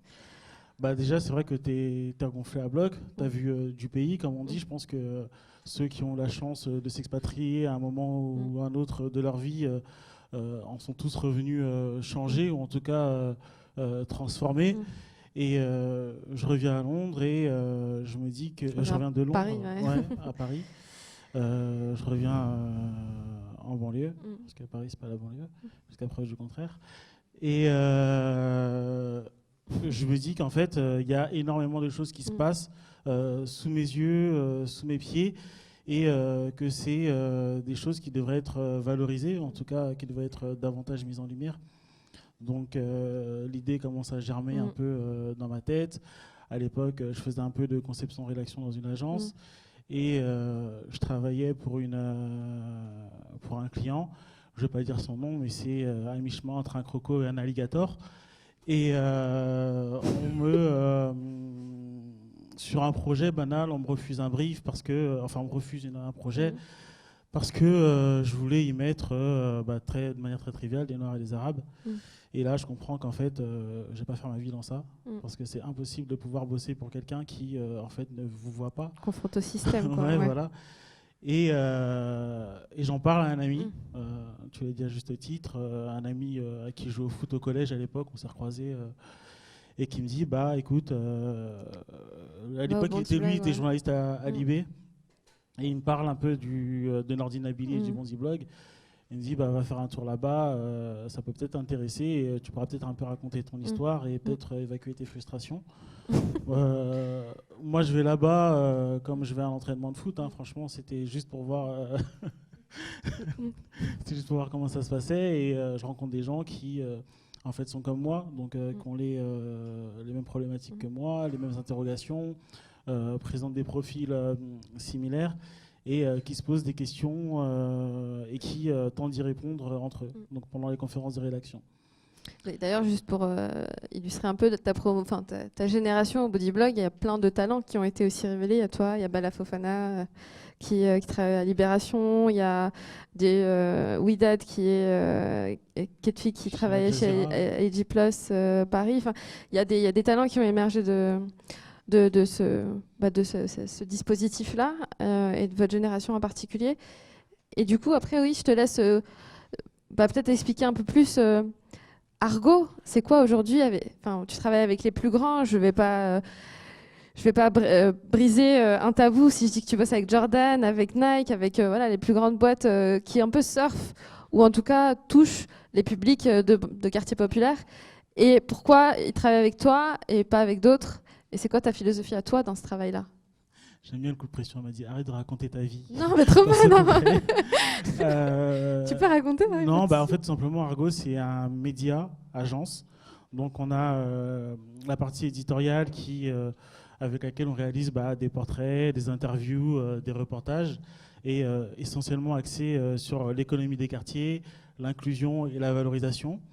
Et en fait, on a notre pendant commercial qui est l'agence, qui fonctionne comme une agence de communication. Très essentiellement, on produit du contenu pour des marques où on les conseille ou on les accompagne sur des problématiques diverses. Donc ça va de Uber à Nike, à Jordan, comme tu as pu le dire. Et en fait, si vous voulez, on a, comme le disait Riyad tantôt, c'est que quand on arrive chez Argo, oui, je suis belge, en plus d'être une femme, non, c'est que on n'a pas l'impression de travailler. Parce qu'en fait, les questions auxquelles on répond avec Argo, c'est des questions que je me pose depuis déjà un moment. Et quand on m'apporte un brief ou quand on nous contacte avec une problématique, je la pense comme si il n'y a pas forcément de démarche professionnelle, parce qu'on n'a tout simplement pas l'impression de travailler. Et on va se gratter, on va s'arracher les cheveux, comme on aurait pu s'arracher les cheveux sur une question qu'on se pose le samedi soir à table et qu'on n'arrive pas à répondre. Okay. Et ce qui est magnifique avec Argo, c'est que là, on n'a pas de photos, mais ne serait-ce que dans la manière dont tu as agencé tes bureaux, dans la manière dont tu communiques, les gens que tu mets en avant dans le média ou dans tes projets, c'est des gens vraiment qui viennent de chez nous, parce que tu les connais, parce que tu as grandi, parce que tu sais quels sont les codes, et tu es capable de parler de quartiers populaires sans les fantasmer, parce que c'est aussi le problème aujourd'hui dans la pub, c'est qu'on aime bien mettre des Noirs et des Arabes sur les images, mais des Noirs et des Arabes comme on les imagine, quand on aimerait bien qu'ils soient, et toi tu les prends comme ils sont, parce que tu en es un et tu les connais, et ça je trouve que c'est hyper fort et ça ressort beaucoup de ce que tu fais chez Argo. Je vais te poser une question, mais je vais aussi après l'étendre à tout le monde. Toi, ce qui t'a permis de te lancer, c'est aussi le digital en fait, c'est que tu avais besoin de 0,5 € quand tu t'es lancé, tu avais une page Facebook, un site internet, ton Mac ou à l'époque peut-être ton PC moins cher et tu t'es lancé et tu as fait ton truc. Est-ce que, et du coup je te la pose à toi mais je la pose à tout le monde maintenant, est-ce qu'aujourd'hui la tech, qui n'est pas juste le digital, on va y revenir tout à l'heure, mais est-ce que ça permet vraiment de redistribuer les cartes? Est-ce que c'est vraiment un moment où chacun peut prendre sa place? Ou est-ce qu'on n'est pas juste en train aussi peut-être de reproduire des inégalités, voire de les renforcer? En fait, c'est marrant parce que depuis tout à l'heure, quand mes collègues parlaient, je comprenais absolument rien. Parce que moi, je suis plutôt du côté des lettres et des mots et pas des chiffres et des algorithmes. Des images, des vidéos. Ouais, voilà, ouais. Et en fait, je ne veux pas dire que je me définis, mais je me considère un peu comme un opportuniste de la tech et d'Internet. Donc peut-être je suis passager clandestin pour changer. Et non, tout simplement, en fait, créer un site Internet dans le média, ça permet déjà d'avoir des coûts quasiment inexistants. Si on devait penser le média avant l'arrivée de l'Internet, fallait penser print peut-être, fallait penser ondes hertziennes ou fallait penser canaux télévisés, ce qui était juste inaccessible pour le commun des mortels. Et donc ça permet de sauter cette barrière, ça permet d'avoir accès à des gens qui d'ordinaire ne vous auraient pas donné l'heure ou ne vous auraient même pas remarqué tout simplement, vous êtes juste visible. Et en fait, en réalité, c'est ce que demandent un peu les gens dans les quartiers, donc je ne parle parole de personne, mais en fait, donnez-nous notre chance et on vous montre ce qu'on a dans le ventre. C'est comme ça aussi que tu avais trouvé ton premier business angel ou ton premier investisseur, hein. C'est parce que tu as remarqué, parce que tu avais pu déjà commencer à faire, et pas attendre que quelqu'un te donne assez d'argent pour que tu puisses faire. Tu l'as fait, et c'est ce que le digital t'a permis. De toute façon, je vais être très transparent. Nous, quand on a lancé Argo, on ne pensait pas à la question de l'argent. Et heureusement heureusement qu'on a fait une rencontre qui, du coup, donc c'est Fanny Péchoda, qui est la fondatrice de My Little Paris, donc, qui est une agence, un média agence. Dans l'autre sens, ça ne fonctionne pas. Et qui, en fait, a tout simplement apprécié ce qu'on faisait et nous a proposé de nous accompagner dans cette aventure. Donc, la première année, avant de prendre nos bureaux, on a fait 1 an là-bas. C'était marrant parce qu'en fait, My Little Paris, c'est un peu le Disneyland de la com. Il y a 130 nanas, 130 blanches. C'est une réalité. Et nous, on arrive dans un univers qui, sur la méthode, est très intéressant parce qu'on apprend des process, on voit des gens qui fonctionnent, des gens très structurés. Et ça nous en tant qu'entrepreneur, ça nous aide à nous structurer. Et au-delà de ça, on se dit en fait qu'il y a un univers. Ces filles-là ont créé un univers, c'est parti d'un appart. Et qu'au final, on peut peut-être aussi tenter de créer cet univers-là. Et on n'a pas besoin de l'inventer. L'énergie, elle est endogène. Que ce soit notre manière de parler, nos références, nos histoires, nos personnalités, c'est les gens qui existent. Elles ont juste, c'est tout un univers qui a juste besoin d'être mis en lumière. Et c'est ce qu'on fait chez Argo. Merci beaucoup, Abdullah, pour ce témoignage et le partage d'expérience. Vous pouvez l'applaudir.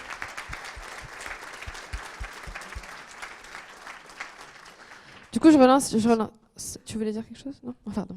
Je relance la question sur redistribuer les cartes, sur la tech dans les quartiers populaires, la tech for good, machin. Est-ce que vraiment tout ça, ces outils-là, ils vont permettre à des Abdullah de se lancer, même si c'est aussi beaucoup de talent et beaucoup de travail, ou est-ce qu'en fait on reste aussi sur un certain niveau qui va être un peu la façade et qu'on oublie un peu tout ce qui est la tech lourde derrière, tout ce qui va être intelligence artificielle, tout ce qui va être tout en fait les outils qui sont maintenant qui ont un peu ce double aspect technologie, rendre les choses plus faciles, etc. Mais aussi des aspects sécuritaires assez flippant en fait, hein, quand on voit l'usage qui est fait de ces technologies dans des pays qui sont moins des démocraties, mais aucun pays n'est à l'abri d'arrêter d'être une véritable démocratie. Est-ce qu'on se dit que justement la diversité, il faut qu'elle soit là-bas aussi pour mettre des garde-fous à tout ça? Et puis donc il y a ces deux niveaux-là. Est-ce que ça permet vraiment de créer des opportunités? Parce que est-ce que être chauffeur Uber, c'est vraiment une opportunité? Et tout le monde ne peut pas être Abiola. Et est-ce qu'il n'y a pas un niveau de diversité qu'on oublie complètement parce qu'on s'arrête à sa digital et tout, et que derrière la tech qui fait un peu peur, on l'oublie, quoi. Peut-être Fabrice, tu as aussi envie de dire des choses là-dessus, ou c'est Axel? La question c'est pourquoi où en fait, pourquoi les deux peuvent pas être vrais en même temps. Il y a la tech, c'est clair. ça désenclave, ça crée des opportunités, et c'est clair, à mon avis, ça crée des dangers, ça pose des risques. Par contre, moi, je suis pas sûre, et je veux bien l'opinion des autres techos, je suis pas sûre que le split il soit à l'endroit que tu dis. Je pense que les techs lourdes sont pas, enfin, l'IA, les trucs plus strictement techniques que le digital sont pas moins accessibles que le digital. Je pourrais presque pitcher l'inverse, finalement, peut-être que les mots et cet aspect justement créatif, il est plus marqué en termes d'origine sociale que le code, où à un moment, une fois que le code il est écrit, plus personne sait si le mec qui l'a écrit, il était noir, blanc ou arabe. Enfin, on ne sait même pas s'il parlait anglais ou pas, quoi. Mais par contre, oui, la question de pour qui tu travailles et de ce que tu fais de ton travail, elle est vachement importante. Et moi, c'est ce que je trouve hyper chouette dans vos parcours, c'est que vous dites tous à un moment... je pense qu'on fait tous cette expérience-là. Moi, je me pose la question, et c'est un truc qu'on essaie de transmettre aux étudiants. Qu'est-ce que je suis en train de faire? À quoi ça sert? Le problème, c'est que le danger de la tech pour les gens qui la font, c'est que c'est hyper facile de faire un truc technique parce que tu sais le faire. Enfin, je pense que les gens qui bossent dans les grosses boîtes de surveillance américaines, ils sont pas tous méchants, ils disent pas tous on va travailler pour mettre de l'ordre dans le monde. Ils font de la reconnaissance faciale parce que c'est cool et qu'ils savent faire ça. Et puis en fait, à un moment, si tu perds de vue à quoi ça sert ce que tu fais et quel est ton rôle dans le monde et quelle est ta contribution à la société, c'est là que tu es dangereux. Et j'arrête après. Et je rejoins ce qui a été dit, je ne sais plus par lequel, je crois que c'était par toi, mais je ne sais plus. Non, je crois que c'était par Yacine, qui est... Et pour avoir une contribution positive à la société, on n'est pas obligé d'être l'entrepreneur, on n'est pas obligé d'être le premier, on n'est pas obligé d'être la personne qui a l'idée. Participer à des projets qui sont cool et qui ont un sens et qui améliorent le monde, plutôt que de participer à des projets qui sont dangereux ou toxiques dans vos frameworks moraux à vous, hein, parce qu'il y a des trucs sur lesquels on va s'entendre sur la définition de dangereux et toxique, puis d'autres où probablement on n'en pense pas tous la même chose. Mais au moins faire des trucs qui poussent le monde dans la direction dans laquelle vous voulez qu'il aille, franchement, ça vaut, parce que c'est comme ça qu'on finit par faire bouger les choses. Hein. Merci. Je crois qu'Yacine avait aussi. Pour essayer d'être très court, deux choses. Ne soyez pas les dindons de la farce de la tech. On parlait tout à l'heure des chauffeurs Uber. Il y a plein de phénomènes comme ça qui sont arrivés dans notre société où au début on se disait c'est super, ça va donner des super opportunités à des mecs qui sont en galère, etc. Mais 3 ans plus tard, on se rend compte que les mecs c'est les dindons de la farce et qu'ils se retrouvent à faire des 60 heures pour toucher 1 300 € sans avoir la possibilité de toucher le chômage. Idem pour les livreurs Deliveroo, etc. Avec des systèmes qui peuvent être parfois ultra pervers. Donc ne soyez pas les dindons de la farce. La tech, c'est pas juste être consommateur d'un Uber ou chauffeur Uber, c'est peut-être développer Uber. Et ça, c'est hyper important de se dire que c'est possible. Et la deuxième chose, c'est peut-être dans la continuité, c'est ne vous faites pas bluffer. L'IA, le machine learning, tous ces trucs-là. 99% des gens qui en parlent, ils savent même pas ce que ça veut dire.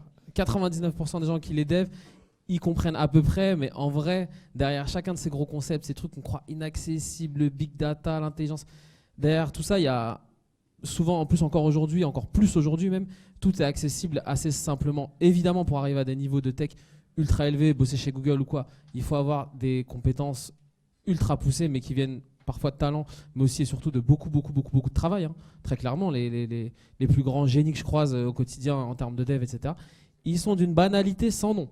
Et ils ont des têtes super différentes les unes des autres. Je prends le mec qui m'impressionne le plus, c'est un mec qui est là, un Renoir, Asta, tout ce qu'on veut. Je vous cache pas que je m'attendais pas à trouver ce type de personnage à la base quand je suis arrivé, parce que c'est pas ce qu'on vous vend. On vous vend le mec super techos avec des grosses lunettes et tout, mais c'est pas vrai. Et donc ne vous faites pas bluffer par ça. Tout est accessible. Il faut mettre les mains dedans. Le code c'est accessible. Aujourd'hui il y a un phénomène qui s'appelle le no code, donc les gens qui veulent développer sans savoir coder, tout est accessible. Mais il faut juste un peu pousser l'écran de fumée qu'on vous met devant les yeux et aller mettre le nez dedans, aller savoir ce que c'est que le HTML, aller savoir ce que c'est que le CSS. Il n'y a personne autour de cette table ou dans cette salle qui a commencé un jour à coder, qui est né avec un ordi dans les doigts. C'est juste que voilà, on creuse pas plus qu'un mécanicien, pas plus qu'un forgeron, qu'un cuisinier. Donc ne vous faites pas bluffer et soyez pas les dindons de la farce. Merci Yacine. Oui, au-delà de ce que tu as dit, qui est très très juste, moi j'aimerais reprendre ce qu'a dit le monsieur là-bas.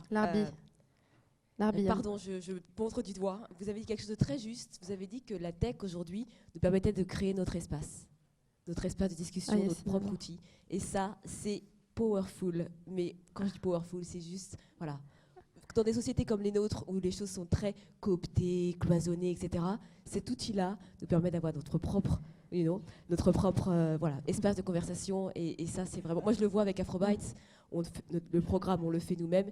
Les personnes, on les invite nous-mêmes. Il n'y a personne pour nous dire quoi que ce soit. On nous a beaucoup dit au début, invitez des politiques, vous verrez, vous aurez des financements, des sponsorships, etc. On a dit non. Ça sera plus long, mais c'est pas grave. Mais au moins, on garde notre indépendance, on garde notre outil. Voilà. Merci beaucoup, beaucoup à tous. Ce sera le mot de la fin. Larbi, tu voulais dire quelque chose? Juste un dernier mot. Je pense que là, on parle des quartiers populaires. Ce qui est important aussi, c'est d'amener la technologie, la tech, dans les quartiers populaires. Comme ce que fait Azad. Voilà. Avec, donc ici, aujourd'hui, on est à l'Epitech. Ce qui est important, c'est que moi, j'aimerais bien que le pourcentage d'élèves qui sont ici, qu'il y ait un grand pourcentage de personnes qui viennent en dehors de Paris et dans ces quartiers populaires-là. Comme ça, ces personnes-là qu'ils aient eux-mêmes les outils qu'il faut pour pouvoir un petit peu bouleverser, on va dire, cette situation-là et leur donner des outils. Parce que si la tech elle est dans Paris, que les quartiers populaires la subissent, ça n'a plus de sens. Voilà. Il faut vulgariser la technologie pour faire en sorte finalement que ces personnes-là n'aient pas peur d'aller coder. Donc j'aime bien l'association, il y a une des associations qui est... Bonne connexion. Voilà, exactement. Et ça, c'est une initiative géniale et je vous félicite pour ça. Merci beaucoup. Vas-y, je t'en prie. Ouais, du coup, c'est la démarche. On est d'accord avec ça. Ici à Epitech, je crois qu'on est vraiment d'accord avec ça. Alors, ça commence avec Epitech, l'école historique, qui est... parce que nos critères de recrutement ne sont pas académiques en premier, on a une mixité sociale que je pense qu'on ne trouve pas dans des grandes écoles qui sont sur des modèles d'écoles d'ingénieurs plus traditionnels. C'est le truc qui m'a le plus frappé en arrivant à Epitech et c'est pour ça que je suis tombée amoureuse de cette école et restée là. On a quand même une initiative qui s'appelle la Web Academy. On a des formations en 2 ans, donc des vraies formations avec à la fin des gens qui sont vraiment opérationnels et qui ont des connaissances complètes, qui sont des formations complètement gratuites et destinées. On va justement les présenter juste après. Pardon, alors je me tais. Alors rien. Mais ouais, nous on est d'accord avec ça. On travaille là-dessus, c'est quelque chose qu'on veut continuer à développer et on pousse nos étudiants à intervenir là-dessus en allant faire de l'initiation au code dans des collèges, dans des lycées, en allant animer des ateliers de code. C'est quelque chose qu'on veut pousser plus loin et c'est vraiment quelque chose qui nous tient à cœur.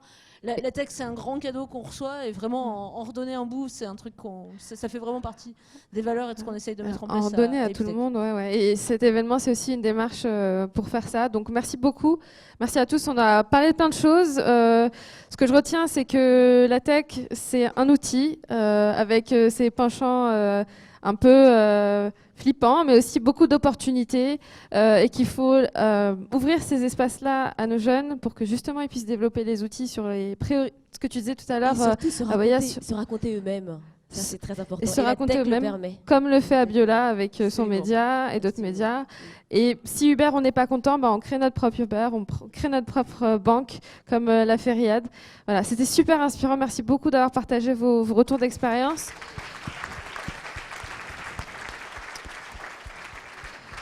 Et justement, si ça vous a donné envie de vous lancer, créer une application sur les violences policières, par exemple, ou d'autres sujets.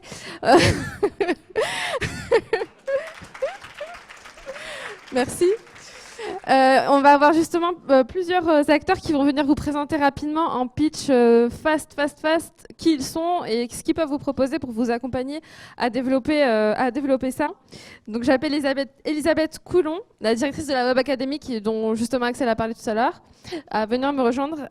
Idir Igoudjil, le responsable numérique de chez Paul S.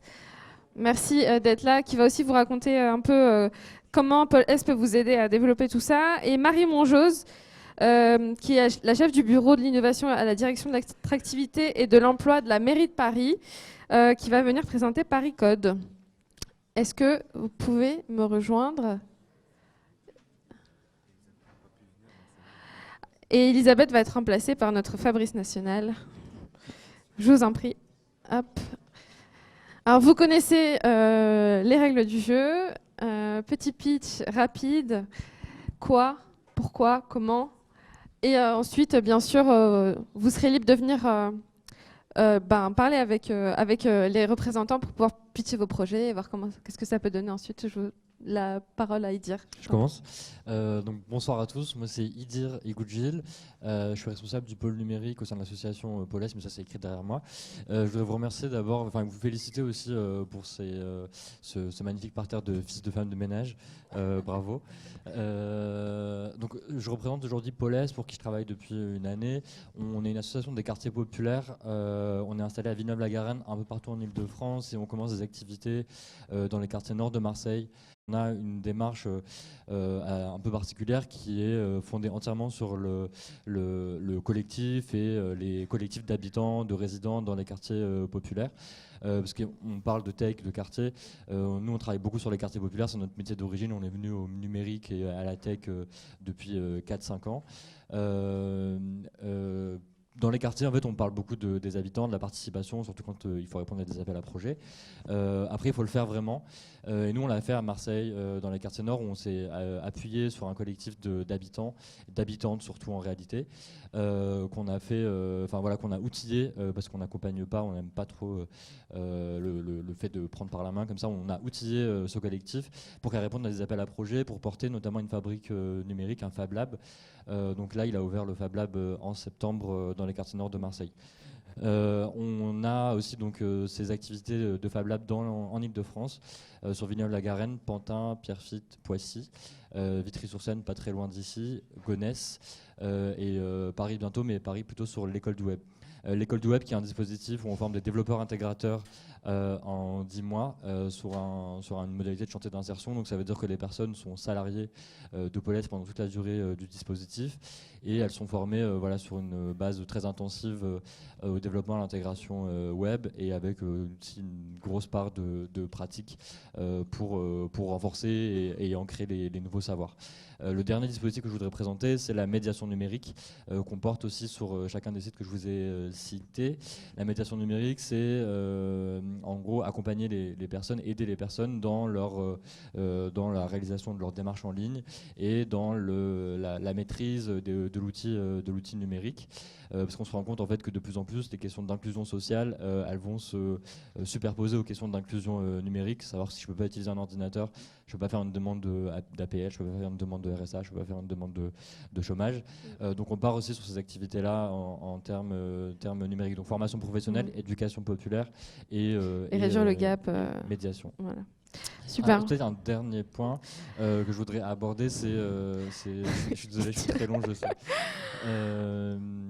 Et du coup, j'ai oublié mon point. Eh ben voilà, c'est trop tard. Merci, Idir. Merci à vous.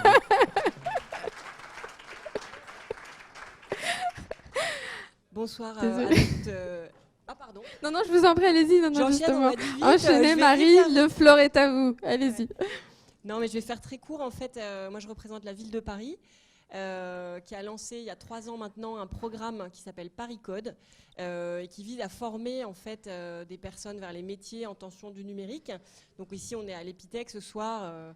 Voilà, mais en fait, c'était aussi cette idée que des formations nouvelles, avec des formats pédagogiques un peu différents et ouverts à des publics peut-être différents aussi, pouvaient être très intéressants et très utiles. Et donc ce programme, actuellement, c'est plus de 1300 places de formation par an. Et actuellement, il y a entre 15 et 20 écoles qui sont labellisées et qui travaillent à nos côtés. C'est un programme en fait qu'on travaille avec Pôle emploi, qui est notre partenaire depuis le début de cette aventure, et qui s'étend maintenant pour la première année à Est Ensemble. Donc on est ravis que ce programme se métropolise. Et ce qui est très intéressant, et je rebondis sur ce que disait Axel tout à l'heure ou Yacine, c'est que c'est ouvert à tous les profils. Nos publics cibles, c'est plutôt des jeunes entre 16 et 25 ans qui sont au départ relativement éloignés de cursus scolaire classique ou de l'emploi, mais aussi de personnes plus âgées en reconversion et de publics féminins qui sont quand même les moins représentés dans la tech. Donc il y a un gros accent qui est porté sur ce public féminin. Si vous voulez en savoir plus, parce que toutes les formations recrutent en ce moment, vous pouvez aller sur le site, sur le site de paris.fr. Alors j'ai quelques catalogues, ils pesaient lourd, donc j'en ai pas pris autant que vous êtes, mais le digital. Je vous engage à aller sur paris.fr/pariscode. Vous avez toute la liste des écoles et toute la liste des formations. Au départ, c'était vraiment codeurs, développeurs. Et puis, comme on travaille beaucoup en lien avec des entreprises et aussi des entreprises d'intérim, on arrive de manière assez réactive à réajuster les formations et les besoins des formations aux besoins réels des entreprises. Donc là, c'est quand même quelque chose d'assez agile et intéressant pour ça. Et donc maintenant, il y a marketing, design, cybersécurité. Voilà, c'est un large panel. Donc je vous invite à aller consulter cette liste de formation. Super, merci beaucoup Marie. Fabrice a ce micro, je vais le récupérer. Merci beaucoup. J'en profite pour remercier encore une fois Epitech de nous accueillir, de nous laisser l'opportunité de présenter tout ça. Et puis Fabrice, je t'en prie, tu peux présenter Web Academy. Je ne m'appelle pas Elisabeth Coulon, mais elle s'excuse platement de ne pas être là, mais elle n'était pas disponible pour des raisons familiales. Donc la WAC, c'est quoi? La WAC, c'est un cursus qui s'adresse en particulier aux décrocheurs, ceux qui n'ont pas le bac. C'est une formation sur 2 ans, dont une en alternance en entreprise. Et en bout de 2 ans, les étudiants qui sont arrivés avec leur parcours en sortent avec un titre de développeur intégrateur web. Et après, du coup, ça a été fondé par Sophie Vigier, qui est maintenant directrice générale de 42. Donc, coucou Sophie.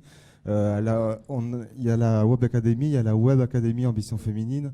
Enfin, il y a plein de dispositifs. Et d'ailleurs, je vous indique qu'on recrute encore pour la Web Academy. Génial. Même ceux qui ont le bac aussi, et notamment les... Jusqu'à Bac plus 2, je crois, la Web Academy. Voilà, maintenant, on fait jusqu'à Bac plus 2, et notamment les jeunes filles. En particulier les jeunes filles. Merci beaucoup. Merci encore à tout le monde.